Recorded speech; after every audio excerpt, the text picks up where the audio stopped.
Baik, alhamdulillahirabbil alamin. Allahumma shalli wa sallim wa barik ala Muhammadin wa ala alihi wa sahbihi ajma'in. Amma ba'd. Alhamdulillah, bersyukur hadirat Allah atas segala nikmat yang Allah berikan. Hari ini kita bisa bertemu memulai perkuliahan hukum acara perdata dan agama di semester 5. Mungkin ada yang mengulang, saya tahu. Tapi ini dijadwalkan di kurikulum untuk semester 5.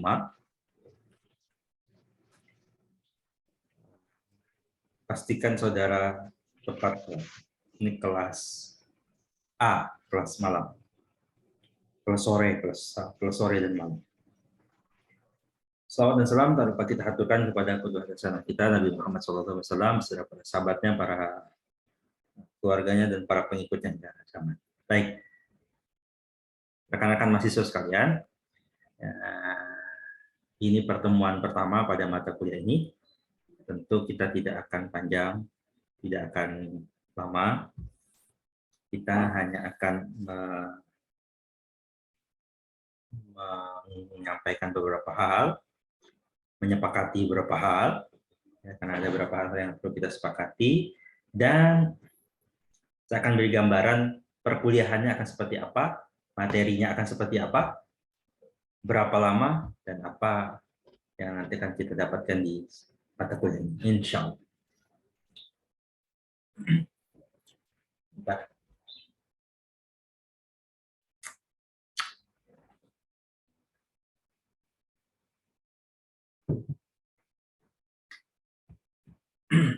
Baik, saya akan share screen.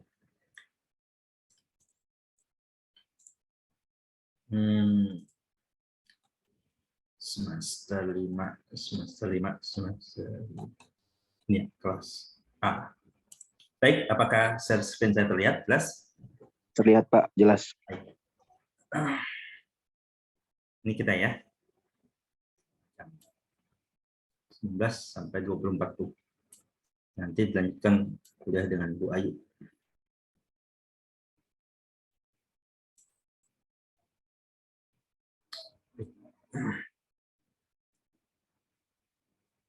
Oke. Baik, pastikan saudara benar di kelas semester 5 kelas A. Bagi yang ulang di kelas A. Lalu ini saya, nama saya Muhammad Nurholis Al-Hadi. Saya dosen di Fakultas Hukum 4T. Sekarang diamanai tugas tambahan selaku Wakil Dekan 1 merangkap Kaprodi S1 Hukum. Wakil Dekan 1 itu membidangi akademik, kemahasiswaan, dan kerjasama. Jadi kalau ada permasalahan akademik atau kemahasiswaan, nanti bisa ke saya, gitu. Tapi bisa juga ke Prodi dulu, ke Pak Bayu dan saya. Nanti biar kita proses. Begitu juga jika ada agenda-agenda kemahasiswaan, ada lomba misalnya, saudara butuh support atau seperti apa, untuk surat tugas dan seperti apa, silakan dikabarkan saja kami di fakultas. Baik, saya semester ini mengampu hukum acara perdata dan agama di kelas A dan B. Jadi baik di kelas A dan yang kelas B itu sama saya. Tapi pastikan saudara mengikuti kelas yang benar, karena presensinya itu masing-masing. Jangan sampai, saya khawatir. Sebentar ya.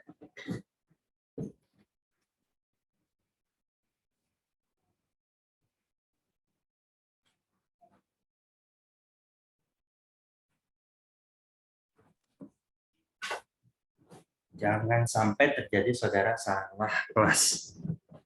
Karena ada semester berikutnya, sebelumnya ya, semester sebelumnya itu mahasiswa ikut perkuliahan, sudah satu semester, dia sadar salah kelas.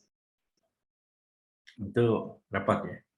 Terutama nanti di open learning-nya, pastikan saudara kelasnya benar, kodenya gitu. Baik, ini jadwal kalau nanti kita tatap muka, ruangnya di 301 di gedung F. Gedung F 301. Baik. Perkuliahannya seperti sudah ada di sosialisasi, tapi saya sampaikan ulang.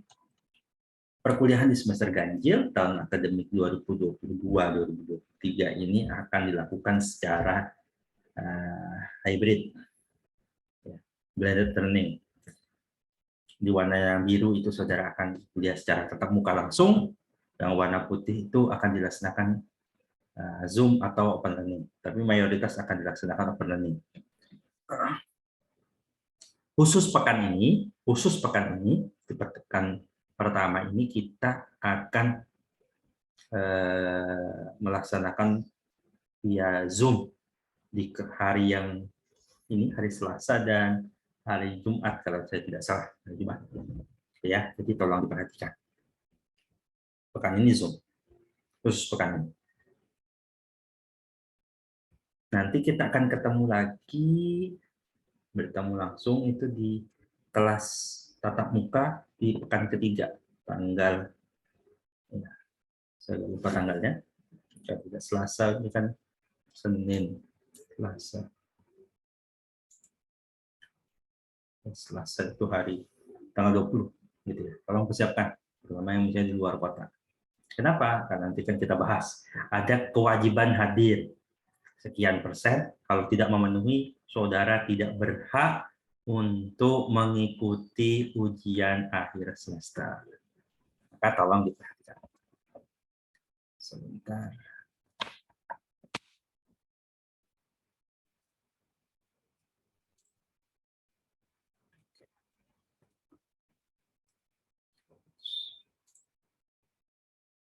Baik. Itu ya, jadi akan ada, ini cuma hanya 3 kali. Kalau pagi itu ada 4 kali. Nggak apa-apa. Kita ngikuti jadwal dari BAA. Dia ngatur sekali lagi dari BAA. Jadi prodi hanya implementasi. Entah kalian senang apa sedih. Ada yang senangnya online, ada tuh mahasiswa senangnya online aja Pak. Ada yang belum enak Pak, kita datang offline. Ya sudahlah, mudah-mudahan yang senang offline ada. Nah, kita nikmati saja. Karena semuanya itu toh cuma metode belajar. Metode belajar. Ada Muhammadiyah sekarang juga punya kampus namanya Sibermu, Siber Muhammadiyah, full online, full dia online. Apakah boleh? Boleh. Gitu. Ada juga orang-orang yang saya kenal itu dia full online, bahkan S1, S2, S3 full online ada sekarang itu. Dan resmi. Wah, enak dong Pak ya, nggak apa. Ada yang sukanya online ya, kuliah nggak online gitu, boleh saja. Pilihlah nanti mau waktu S2 mau online dan sebagainya, silakan aja, nggak masalah. Tapi ada juga teman-teman yang dia kalau online tuh nggak bisa fokus Pak, diganggu kucing saya di rumah Pak, diganggu ibu saya di rumah Pak, atau apalah gitu ya. Ya dia sukanya tatap muka ya, ambillah kuliah tatap muka. Nah, itu kan cuma metode ya, jangan menyamaratakan. Ada teman yang bilang, oh enak tuh kuliah offline Pak, kata teman yang bilang enggak dong, kuliahnya yang enak tuh online, nongkrong di rumah, off cam itu kameranya dimatikan, itu pakai apa namanya baju pendek, celana pendek kata dia, bahkan sambil tiduran HP-nya ditaruh di atas meja. Ada yang begitu ya, nggak tahu lah ya, masing-masing suka gitu. Tapi sekali lagi kita nanti akan Zoom itu di awal saja sampai nanti mendekati akhir, ini ya di sesi-sesi terakhir untuk mereview soal materi. Nanti lebihnya kita akan tatap muka plus touring berapa pertemuan. Di pekan ketiga, di pekan ke-7, dan pekan ke-12. Perhatikan baik-baik ya. Nanti kita akan ada UTS di pekan 8. Pekan 8 ini kita akan UTS. UTS-nya via apa? Via open learning. Itu, via open learning. Lalu perkuliahan di akhir di semester ini di pekan 15, di pekan 16 akan dilaksanakan ujian akhir saat ini, yang baru sama seperti semester kemarin, di kampus dan paperless, jadi menggunakan gadget masing-masing, pakai HP atau laptop. Itu ya. Jadi yang kemarin semester kemarin itu ada kendala macam-macam gitu, tolong ditanggulangi. Siap-siap gitu ya, yang kuotanya kurang ditambahin, yang sinyalnya jelek ganti provider misalnya ya. Wallahualam. Baik, itu kelas alam. Lalu saya akan tarik ke bawah untuk pembahasan terkait nih kontrak belajar. Di pertemuan pertama kita akan menyepakati beberapa hal.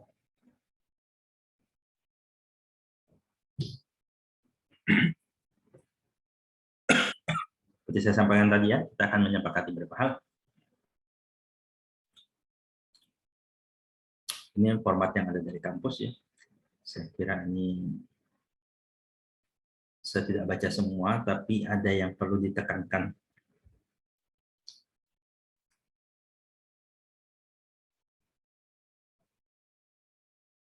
Nih, bahwa wajib hadir, ya, ini saya perbesar. Wajib hadir, yang saya tekankan. Hadir tatap muka minimal 85% dan progress open learning 80%. Nanti sepertinya ada perubahan sedikit, tapi ya ini standar yang kita coba lebih tinggi.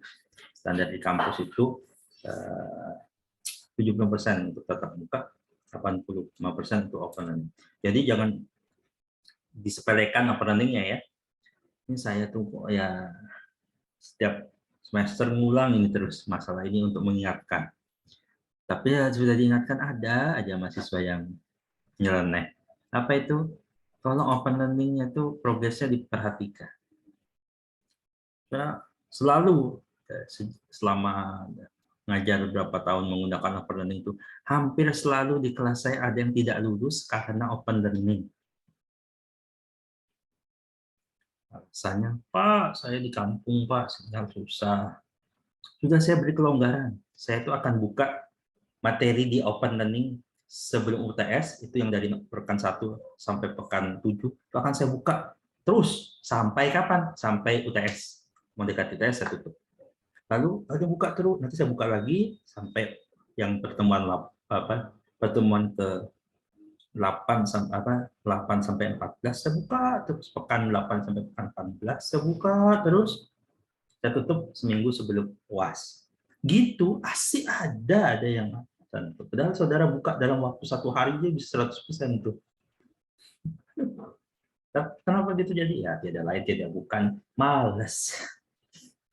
Saya nggak bisa jawab apa lagi. Kalau alasannya sinyal, oke. Kalau berprofil. Tapi kan ini ada sesi tatap muka. Jadi pas pekan tatap muka itu kan saudara ada di Samarinda tuh. Itu saja sudah buka tuh. Itu full bisa tuh saudara akan dapat progres 80%. Itu ya, tolong diperhatikan baik-baik. Sekali lagi, saya itu bukannya gimana. Kalau ini sudah tidak memenuhi itu ya tidak bisa dibantu apa-apa. Gitu. Kalau nilai tugas bisa saya bantu up gitu misalnya. Tapi kalau sudah ini, kenapa? Karena ini syarat mengikuti UAS. Ya, akan saya lihat ya, berapa persen nilai UAS itu. Kalau UAS sudah nggak bisa ikut, nilainya 0 bulat, 0 bulat berarti ya nggak bisa diapa-apain. Gitu ya. Sekali lagi, jangan bilang bapaknya kejam. Ini sudah dikasih tahu dari awal semester. Kalau ada kendala open learning, nanti saya jadi terutama yang mengulang, saya nggak tahu dikasih ada yang mengulang, lapor karena mengulang itu harus di reset dulu. Kalau enggak nanti pasti tidak akan sinkron ya. Jadi tolong diperhatikan baik-baik.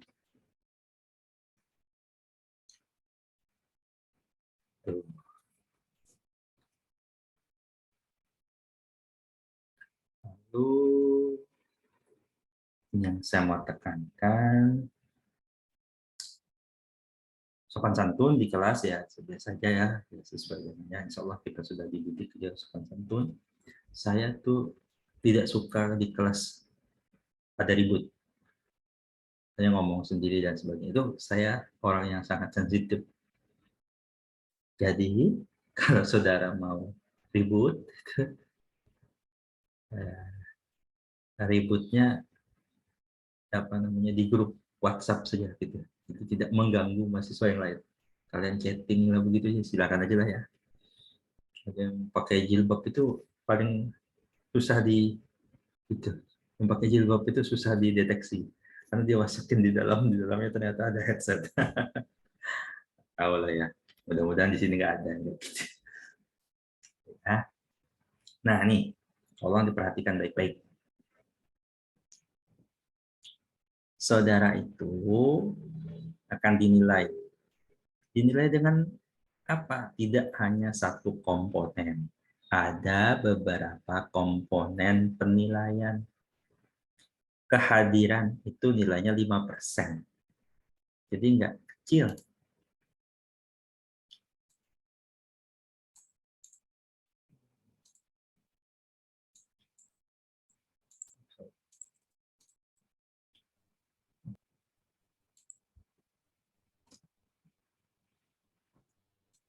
Itu akan dinilai pertama dari kehadiran itu 5%. Termasuk kehadiran itu kehadiran di open learning. Kehadiran di open learning. Jadi kalau di open learning-nya tidak memenuhi ya nilainya 5% itu akan hilang. Selanjutnya saudara itu juga akan diberi tugas. Gimana tugasnya? Nah, di forum Zoom hari Jumat besok saya akan sampaikan tugas, format tugas, dan saya akan bantu sedikit gimana sih cara mengerjakan tugas yang tepat. Ini tugasnya berkait makalah, jadi saya akan bikin coba bantu ya makalah yang baik.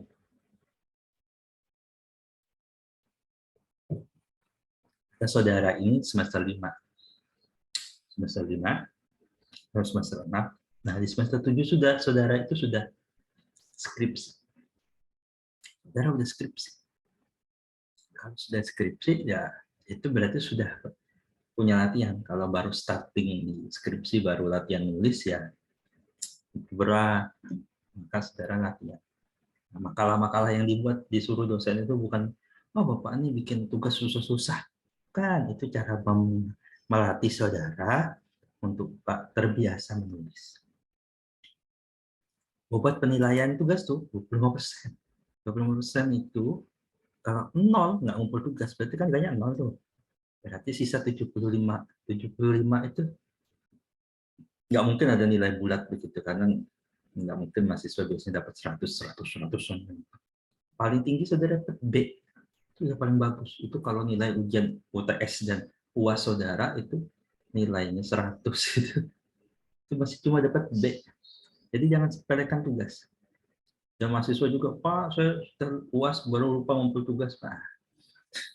Gimana? Padahal saya nanti akan hari Jumat saya akan jelaskan tugasnya dan kapan batas waktu pengumpulannya lebih waktu itu, sorry, saudara akan dapat 0 untuk tugasnya. Gitu. Bobot penilaian ujian UTS dan UAS itu sama, 35%. Lagi-lagi, ini UTS dan UAS tolong diperhatikan. Boleh ada ujian susulan, boleh. Susulan ya, nih, dicermati nih.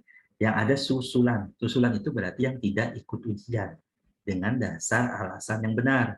Misalnya dia sakit, tunjukkan surat sakitnya, dia ada keluarga yang mohon maaf meninggal dunia, lalu ada keadaan mendesak seperti misalnya ya apalah ya, nanti saudara yang ada tugas misalnya dari kampus, lomba, ada perwakilan dari kampus dan sebagainya, boleh, tapi tolong izin yang baik dan disertai buktinya. Ada juga teman-teman biasanya kelas malam itu kan sambil kerja, Pak, mohon maaf Pak, saya ini kerja belum lembur, nggak bisa masuk jam yang ini di ujiannya dan sebagainya, tolong bikin saja surat dan tangannya atasan. Beres. Dikasihkan ke saya, gitu ya. Tapi itu lagi, perhatikan, ini ujian susulan, bukan remedial yang sering disalahpahami. Pak, saya mau remed, Pak, perbaikan. Tidak ada. Tidak kami perkenankan ada di kelas saya Itu remedia. Jadi saudara bertanggung jawab penuh apa yang saudara kerjakan di ujian tersebut, gitu ya. Lalu nilainya sih mana? Nilainya ya dari A, A, B, B, B, C, D, dan E. Biasanya, nggak tahu ya kalau di kelas ini mudah-mudahan nggak ada. Di kelas saya tuh sering terjadi nilainya utuh, lengkap, sempurna.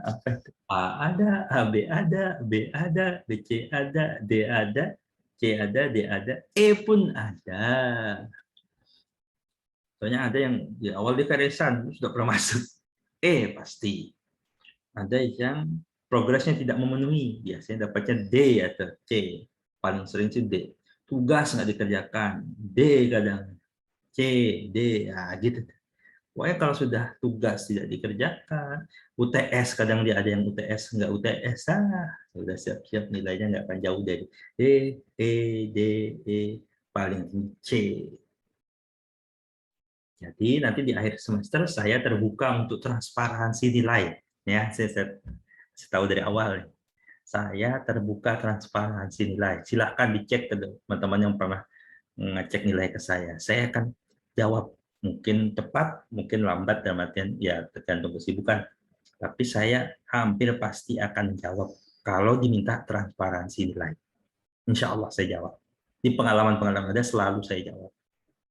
Silakan dicek. Gitu ya. Saya ini enggak. Silakan dicek ke mahasiswa yang pernah ngecek. Tapi saya tidak akan meladeni, Pak, apakah ada perbaikan? Itu tidak akan saya ladeni. Karena saya tidak bisa memperbaiki nilai, kecuali saya yang salah. Misalnya, Pak, saya ikut UTS, Pak. Tapi kok nggak ada nilai, kok nilainya jelek, Pak? Saya buka, wah, nol nih nilainya UTS. Apa bukti kamu UTS? Nih buktinya, begitu. Oke, nanti saya perbaiki. Perbaiki itu dalam artian bukan membaguskan nilai, tapi jika ada kesalahan administrasi, bukan karena nilainya jelek, tapi karena ada kesalahan, misalnya salah input nilai, namanya kita manusia ya, input nilai atau salah. Saya nggak pernah ketemu tugas saudara, tapi ternyata saudara kirim tugas. Dulu zaman email tuh, saya cek kok nggak ada di email, ternyata masuk spam, misalnya itu ya namanya teknologi ya, ada miss-nya. Nah itu silahkan saja. Tapi sekali lagi ya, saya hanya akan meladeni transparansi nilai. Transparansi nanti dilihat, oh, kok nilai UTS-nya nggak ada, Pak? Nah, baru kita akan bahas nilainya, kok nggak ada dan sebagainya. Tapi kalau ingin naikkan nilai, naikin nilai, sorry, ya, saya tidak meladeni itu. Seperti itu. Harapannya sih, nah dapat A semua. Bapak pelit nilai? Enggak, saya nggak pelit nilai, saya buka nih nilainya. Ya, ketika saya kadang semua ada tuh, hampir semua ada. Yang jelek semua banyak kan ya, nggak pernah sih kalau jelek semua. Pasti ada yang A biasa. Nggak pernah saya kelas saya itu nggak pernah ada yang A. Jadi pasti di kelas saya itu ada yang A. Pasti. Karena bagi saya kalau dosen itu gagal kayaknya kalau nggak ada yang nggak paham satu kelas gitu. Cuma masalahnya kalau jelek semua, nah itu pun dosen akan dicek. Jadi saya selaku Kaprodi itu akan mengecek kalau satu kelas jelek semua. Dan itu pernah kejadian ada. Ternyata kunci jawabannya miss. Ujiannya pilihan ganda itu dikerjakan nilainya jelek banget. Sekelasan jelek. Nah itu kan nanti kita perbaiki. Gagal juga itu namanya sekelasan jelek.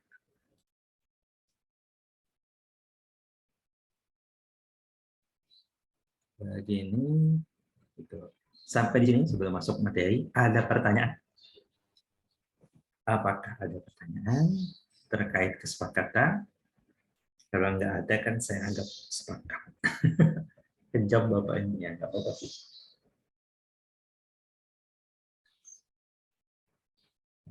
Nggak ada ya? Oke deh. Saya akan mencoba memberikan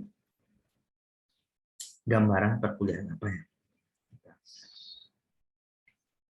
Saya akan share screen. Oke, intermezzo saja.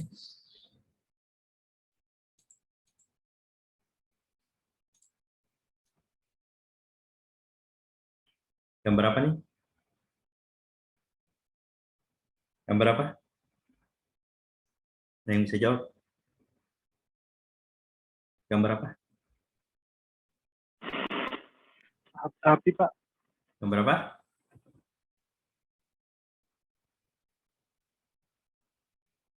Halo? Nggak jelas suaranya. Gambar apa? Oke, saya... Nih, gambar yang sini. Gambar ayam, Pak. Gambar ayam. Oke. Ayam, Pak.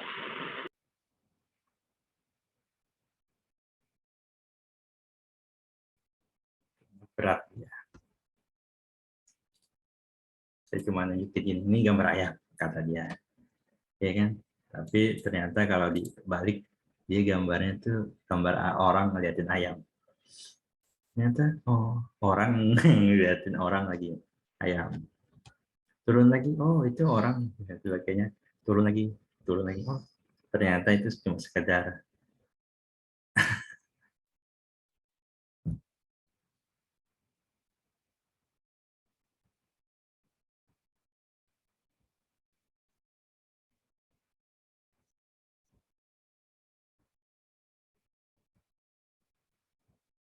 No, itu doang, perangko doang.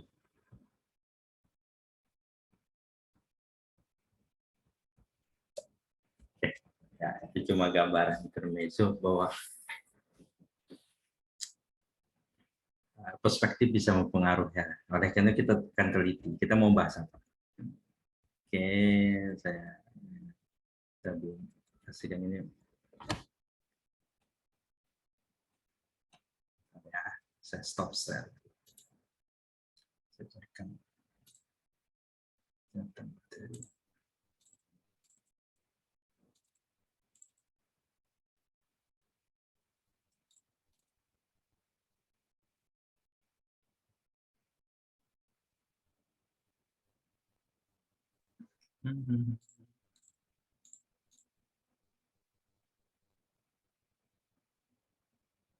Oke. Nah, ini azan-azan, kita tunggu sebentar. Sampai selesai baru saya lanjutkan.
Oke, sudah selesai. Baik, yang saudara lihat di layar saudara ini, Pengadilan Negeri Samarinda di Jalan M. Yamin. Ya. Kan pengadilan macam-macam tuh. Pengadilan negeri di Juanda, kalau orang Samarinda di Juanda. Di Jalan Juanda itu ada pengadilan agama. Di M. Yamin ini terus lagi, seingat saya di situ ada pengadilan tinggi. Pengadilan tinggi. Tempat lain nanti akan ada pengadilan tata usaha negara. Betul. Nanti akan ketemu lagi pengadilan tinggi agama. Nah, macam-macam Pak. Ya. Nah itu, nah ya, pertama nanti kan kita salah satu yang akan kita pelajari terkait kompetensi. Jadi kan nih, kewenangan absolut dan kewenangan relatif, atau bahasa lainnya kompetensi absolut dan kompetensi relatif. Gambaran umumnya, yang ini salah satu yang akan kita bahas tuh terkait pengadilan. Ada pengadilan, ada badan peradilan itu ada badan peradilan itu ada 4 badan peradilan. Peradilan umum, peradilan agama, peradilan militer, peradilan tata usaha negara. Nama tempatnya itu namanya pengadilan, kantornya namanya pengadilan. Pengadilan di peradilan umum, di badan peradilan umum, pengadilan paling rendahnya namanya pengadilan negeri. Di peradilan agama, pengadilan agama. Pengadilan militer, peradilan tata usaha negara, pengadilan tun. Karena terus mata kuliah kita kan pengadilan hukum acara, perdata, dan agama. Kalau ada kasus perdata, nanti kita itu masuknya kemana? Oh ternyata kasus perdata itu bisa sebagian masuk pengadilan negeri, sebagian masuk pengadilan agama. Bisa. Nah, pengadilan agama ini kan adalah badan peradilan yang punya kekhususan menangani perkara-perkara yang berkaitan dengan agama Islam. Ya, beberapa perkara perdata yang berkaitan dengan agama Islam, walaupun kalau di Aceh nanti dia perkara pidana juga masuk, khusus di Aceh ya, Nangro, Aceh, Darussalam. Nah kalau di provinsi lain, itu sebagian akan masuk kasus perdata, sebagian akan masuk pengadilan negeri, sebagian masuk pengadilan perdata, pengadilan agama. Apa tuh? Misal nih, nanti kita akan rinci satu-satu. Misalnya ada orang mau bercerai, kita harus tahu tuh cerainya kemana. Kan tuh kasus perdata tuh cerai. Tapi kemana tuh? Kalau dia beragama Islam atau menikah secara Islam, gitu, pengadilannya pengadilan agama. Tapi kalau dia non Muslim mau cerai, kemana dia? Ke pengadilan negeri. Sama tuh kasus cerai, tapi tunduk pada kompetensi absolut yang berbeda. Kenapa mata kuliah ini digabung? Karena pokok kasusnya itu sama sebenarnya, tapi kompetensinya berbeda. Nanti juga kita akan bahas peradilan agama itu seperti ini, pengadilan negeri seperti ini, peradilan agama sendiri ini. Hukum acara yang dipakai, salah satu kenapa ini digabung mata kuliahnya, hukum acaranya itu sebenarnya 80% sama antara pengadilan negeri dan pengadilan agama dalam kasus perdata. Nanti kan kita temukan dalam dalam perkara tertentu, kan kita lihat kekhususan di badan peradilan agama. Di dalam cerainya nanti kan ada macam-macam tuh, ada cerai talak, cerai gugat dan sebagainya. Itu macam-macam. Nanti akan kita coba bahas. Ya, ini gambaran saja. Lalu dalam kasus perdata itu hukum acara perdata itu bahas apa saja? Bahas misalnya tahapan kalau dari awal dari tolong di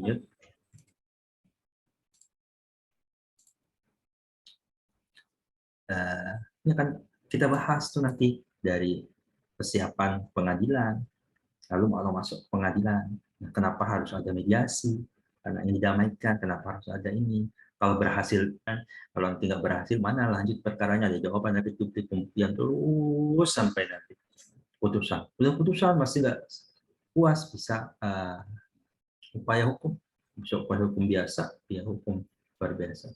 Saya sebagai seorang lawyer sudah pernah menjalani semuanya, banding pernah, kasasi pernah, berzet pernah, peninjauan kembali pernah der dan per Z. Nah, perlawanan pihak ketiga ini per Z.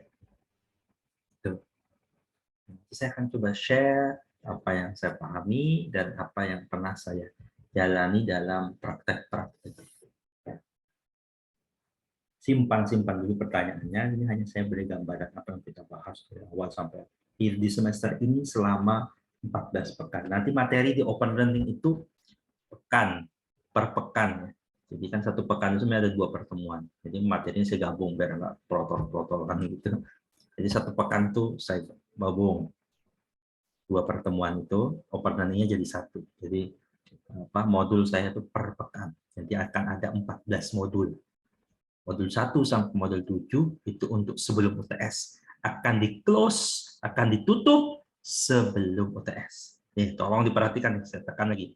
Modul 1 sampai modul 7 akan di-close kapan? Sebelum UTS. Lalu modul 8 sampai modul 14 akan saya close kapan? Saat dekat UAS. Gitu ya. Jadi jangan Pak, gimana nih Pak, kok belum menjelaskan? Nah, gitu ya. Gitu, saudara-saudara.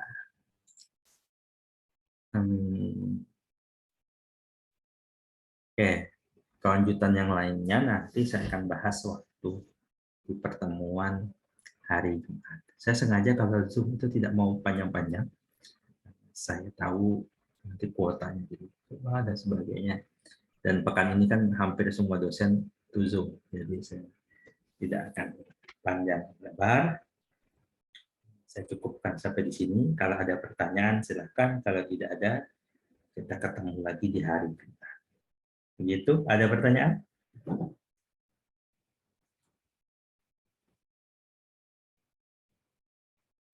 Dua, yang berapa ini? Hadiah 53. Alhamdulillah. Hadir.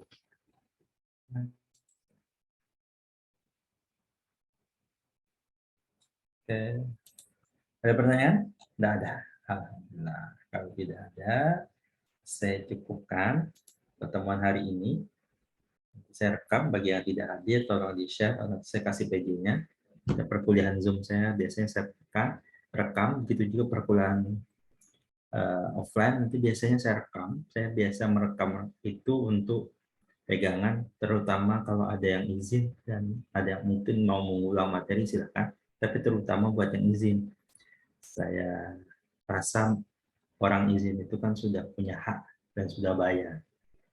Tapi kok nggak dapat materi gitu, saya berupaya itu direkam dan nanti dia bisa dapat hal yang sama atau setimpal dengan yang hadir di forum ini. Saya kira begitu. Kalau tidak ada pertanyaan, saya akhiri. Saya akan screenshot dulu, tolong bagi yang itu bisa open cam, mohon di open kameranya, dan saya screenshot. Oke, 1, 2, 3. Sudah, saya ucapkan terima kasih. Maaf kalau ada kekurangan. Assalamualaikum warahmatullahi wabarakatuh. Waalaikumsalam. Waalaikumsalam warahmatullahi wabarakatuh. Saya akhiri, tutup ya.